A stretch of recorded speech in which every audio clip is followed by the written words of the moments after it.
عدالت کا کام ہے کہ معاشرے میں انصاف فراہم کرنا اور معاشرے میں انصاف اور قانون کی بالادستی کو لوگوں تک فراہمی ممکن بنانا۔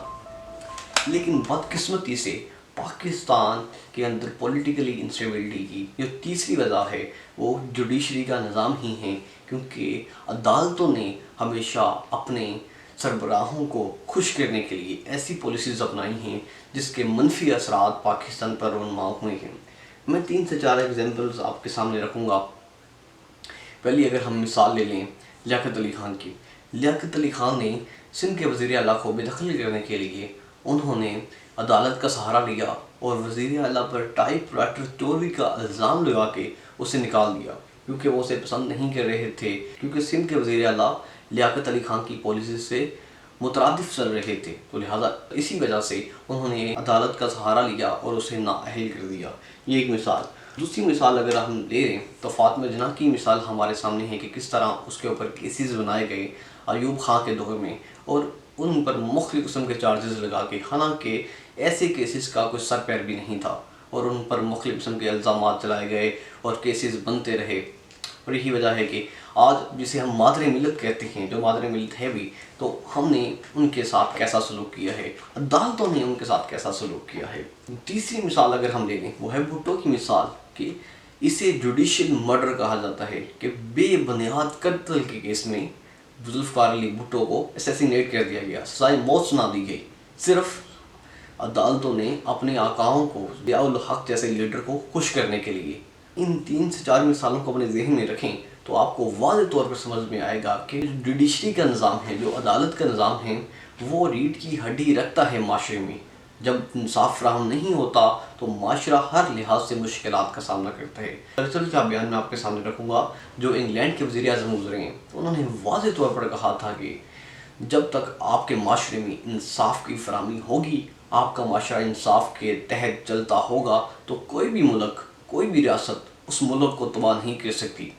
یعنی کہ ان کا کہنے کا مطلب یہ تھا کہ جو جوڈیشری کا نظام ہے وہ معاشرے کو چلانے کے لیے ایک اہم کردار ادا کرتا ہے، کیونکہ پاکستان انصاف جیسے ایک اہم نظریے سے محروم ہے اور جوڈیشری اس میں منفی کردار ادا کر رہی ہے۔ ابھی کی مثال آپ کے سامنے ہے کہ پہلے تو عدالتوں نے کیسز بنوائے، پہلے تو عدالتوں نے کیسز، چارج شیٹس تیار کی نواز شریف کے خلاف، اسے 7 سال کی قید سنا دی۔ پھر جب پاسا پلٹا تو انہوں نے اسی نواز شریف کو، اسی انسان کو رہا کرنا شروع کر دیا۔ پھر انہوں نے اپنا ٹرن ٹیبل کر لیا اور اپنا رخ نواز شریف سے ہٹا کر عمران خان کی طرف کر دیا۔ اب عمران خان پر کیسز بنائے جا رہے ہیں اور بے بنیاد کیسز بنائے جا رہے ہیں، اور جب عمران خان کی صلح ہو جائے گی تو نواز شریف سامنے آ جائے گا۔ یعنی کہ وہی سرکل چل رہا ہے کہ جو پچھلے 75 ایئر سے، یعنی کہ ہماری آزادی سے لے کر، آزادی کہنا غلط ہوگا، 1947 سے لے کر ابھی تک چل رہا ہے، کیونکہ ہم آزاد نہیں ہیں۔ یہ جوڈیشری پاکستان میں پولیٹیکلی انسٹیبلٹی پھیلانے میں اہم کردار ادا کر رہی ہے، جس میں پاکستان میں غیر سیاسی صورتحال ہو رہی ہے، معاشی مشکلات کا سامنا کر رہا ہے۔ پہلے ہم نے بات کی کہ فیوڈلزم، یعنی کہ زمینداری نظام کی وجہ سے پاکستان سیاسی مشکلات کا سامنا کر رہا ہے۔ دوسرا یہ ہے کہ ہمارے سیاستدانوں کی وجہ سے، اور تیسرا یہ ہے کہ جوڈیشری کی وجہ سے پاکستان معاشی مشکلات کا سامنا کر رہا ہے۔ نہ صرف معاشی بلکہ پولیٹیکل انسٹیبل ہے، کیونکہ اگر کوئی وزیر اعظم منتخب ہوتا ہے تو اس کا حق ہے کہ کیونکہ وہ عوام کے ووٹوں سے آیا ہے، اسے 5 سال حکومت کرنے کا حق ہے۔ لیکن یوسف رضا گیلانی، نواز شریف یا ان جیسے مختلف لیڈران کی مثال، عمران خان کی مثال آپ کے سامنے ہے کہ جو عدالتیں ہیں انہیں 5 سال کی مدت پوری کرنے کا ٹائم ہی نہیں دے پا رہی۔ اور یہی وجہ ہے کہ جب جمہوری نظام معاشرے میں برقرار نہیں رہے گا، ریگولر سسٹم بیسس پر نہیں چلے گا، تو پاکستان معاشی مشکلات کا سامنا کرتا رہے گا، اور کوئی بھی انویسٹر، کوئی بھی بلینئر انویسٹر تیار نہیں ہوگا کہ وہ پاکستان میں انویسٹ کریں، اور پاکستان